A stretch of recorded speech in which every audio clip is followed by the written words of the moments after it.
అలాగే ఇంకొక హీరో అల్లు అర్జున్ పుష్ప 2తో వస్తున్నాడు, తర్వాత సినిమా మేబీ త్రివిక్రమ్తో ఉండొచ్చు అంటున్నాడు.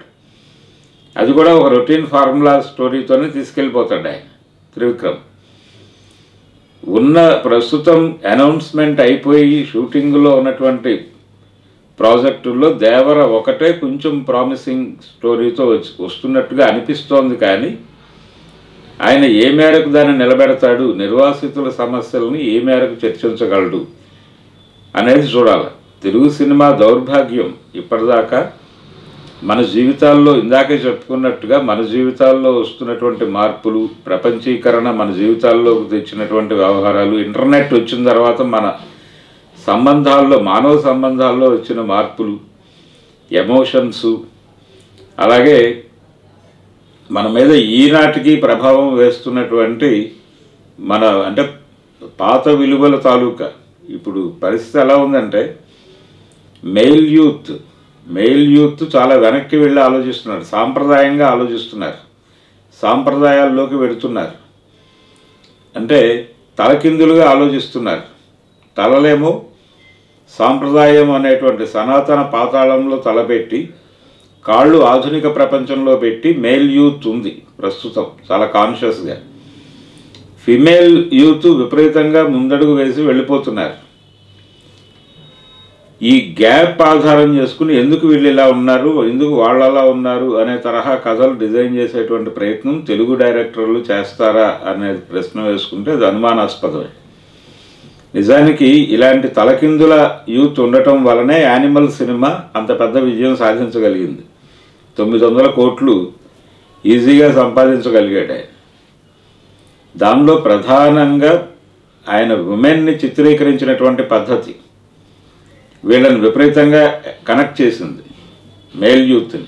బేబీ అనే సినిమా కూడా అంతే. ఆ అమ్మాయి సఫరరు, కానీ ఆ అమ్మాయి వల్లనే కుర్రాళ్ళ జీవితాలు నాశనం అయిపోయినాయని చివరిలో కార్డు వేస్తాడు, అది కనెక్ట్ చేసింది. అలాగే అంతకు ముందు మనం ఇంకొక సినిమా చూసాం, అందులో కూడా అంతే. అంటే ఆ అమ్మాయి వలన ఒక కుర్రాడు జీవితం నాశనం అయిపోతుంది అన్న టోన్లో అజయ్ భూపతి తీసినటువంటి సినిమా, అది కూడా అలాగే జనాలను కనెక్ట్ చేసుకుంది. అంటే మెయిల్ యూత్ ఈ తరహా సినిమాలు విపరీతంగా చూస్తున్నారు. బేబీ సినిమా ఆడినటువంటి అన్ని థియేటర్లలోనూ ప్రధానంగా మెయిల్ యూత్ ఉన్నారు తప్ప ఫీమేల్ యూత్ పెద్దగా సినిమా చూడాల. కాబట్టి యానిమల్ సినిమాకు కూడా వాళ్లే ప్రేక్షకులు, యానిమల్ సినిమాను కూడా వాళ్లే. ఇది దేశవ్యాప్తంగా ఉంది గొడవ అనేది మనకు ఆ సినిమాకి 900 కోట్లు వస్తే అర్థమైంది. కాబట్టి కొత్త జీవితం గురించి, కొత్తగా జీవితాల్లో వచ్చినటువంటి మార్పుల్ని ఎట్లా ప్రజెంట్ చేయాలన్న విషయంలో మన భారతీయ దర్శకులకు ఇప్పుడు పర్టికులర్గా తెలుగు డైరెక్టరు, హిందీ డైరెక్టరు అనాల్సిన పరిస్థితి లేదు. ప్రతి ఒక్కరూ పాన్ ఇండియా సినిమా అని అనుకుంటున్నారు.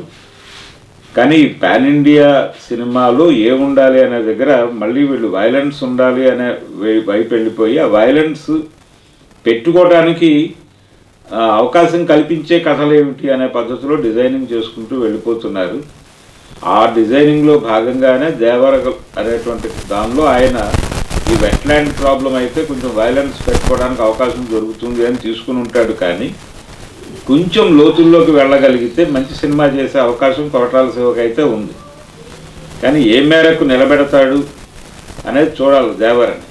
ఇది టోటల్గా ఇప్పుడు ప్రస్తుతం భారతీయ సినిమా పరిశ్రమ పాన్ ఇండియా మార్కెట్. అంటే క్వాలిటీ సినిమా తీయాలంటే ఎక్కువ డబ్బులు కావాలి, బడ్జెట్ పెరగాలి. బడ్జెట్ రిటర్న్స్ మీద ఆధారపడే బడ్జెట్ పెంచుకుంటాడు ఎవడైనా. రిటర్న్స్ కావాలి అనుకుంటే మార్కెట్ పెరగాలి.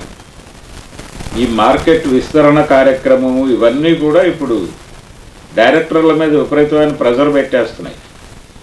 డైరెక్టర్లు ఎవరిని కదిలించిన, అంటే హీరోల వైపు నుంచి డైరెక్టర్ల మీద ప్రెజర్ ఉంది. ఎవరన్నా ఒక కథ చెప్పడానికి వెళ్తే పాన్ ఇండియా మార్కెట్ని లేదు ప్రపంచ మార్కెట్ని అడ్రస్ చేసే కథతో రావయ్యా ఆలోచిద్దాం అంటున్నారు. ఎప్పుడైతే ప్రపంచ స్థాయి సినిమా అవుతుందో దాని తాలూకా బడ్జెట్ కూడా ఆ లెవెల్లో ఉంటుంది, కాబట్టి రెమ్యూనరేషన్లు కూడా ఆ లెవెల్లో ఉంటాయి అనేది వాళ్ళ ఆలోచన. దీంతో ఎవరికి వాళ్ళు ఎలా సొమ్ము చేసుకుందాం అనే ప్రయత్నంలో ఏదో ఒకటి చేసేద్దాం అనుకుంటున్నారు. కానీ నిజాయితీ అనేది లోపిస్తోంది ఈ ప్రయత్నంలో. మీరు తీసుకుంటున్నటువంటి సబ్జెక్టు పరమైనటువంటి నిజాయితీ ఉండటం లేదు. కేవలం మార్కెట్టు, పెరిగిన మార్కెట్టు, దాన్ని అడ్రస్ చేయడానికి ఏం చేయాలి అనే ఒక గారడీ చేసి, సుకుమార్ పుష్పాలో చేసింది కూడా అదే గారడీయే. ఆయన అంతకుముందు రంగస్థలంలో చేసిన గారడీని కొంచెం ఎక్స్టెండ్ చేశాడు అంతే. కాబట్టి ఇలాంటి గారడీ ప్రయోగాలు నిలబడవు అనేది మనం అర్థం చేసుకోవాలి. రాజమౌళి కూడా అదే కన్ఫ్యూజన్లో ఉన్నాడు. ఇప్పుడు ఆయన మహేష్ బాబుతో తీయబోతున్నటువంటి సినిమాలోకి, అంటే అమెజాన్ ఫారెస్ట్ బ్యాక్డ్రాప్లో జరిగేటువంటి ఒక యాక్షన్ థ్రిల్లర్ అనే మాట విజేంద్ర ప్రసాద్ చెప్పాడు. కానీ దాంట్లోకి చాలా పౌరాణిక కథల్ని, అంటే మహాభారతంలో ఉన్నటువంటి అనేక పౌరాణిక గాథల్ని దానిలోకి ఇన్కార్పొరేట్ చేసేటువంటి ప్రయత్నం చేస్తున్నాడు ఆయన. అందుకని డిలే అవుతోంది.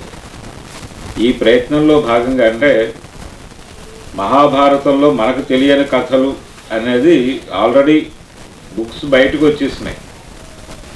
వీటిలో నుంచి కొన్ని అంశాలను తీసుకుని దాన్ని వరల్డ్ మార్కెట్కి ఎలా కన్వే చేయాలి అనే దాని మీద ఇప్పుడు రాజమౌళి, విజేంద్ర ప్రసాద్ కసరత్తు చేస్తున్నారు. అదొక పద్ధతి, అదొక స్టైల్. ఆయన బాహుబలి ఇవన్నీ కూడా అదే ప్రయాణం, అదే పద్ధతిలో నడుస్తున్నాయి. ఇలా ఎవరి పద్ధతుల్లో వాళ్ళు ఒక డిజైన్, ఒక ఫ్రేమ్ వేసేసుకుని సినిమా స్క్రిప్టులు తయారు చేసేసుకుంటున్నారు. కానీ జీవితాల్లో సీరియస్గా వస్తున్నటువంటి మార్పులు మీద దృష్టి పెట్టడం లేదు. కొత్త తరహా కథలు పుట్టించడం అనేది వీళ్ళ వల్ల కావడం లేదు అనేది అయితే అర్థమవుతుంది. ఇది ప్రస్తుతం తెలుగు సినిమా అనే కాదు, భారతీయ సినిమా పరిశ్రమ ఎదుర్కొంటున్నటువంటి ఒక దౌర్భాగ్యమైనటువంటి పరిస్థితి.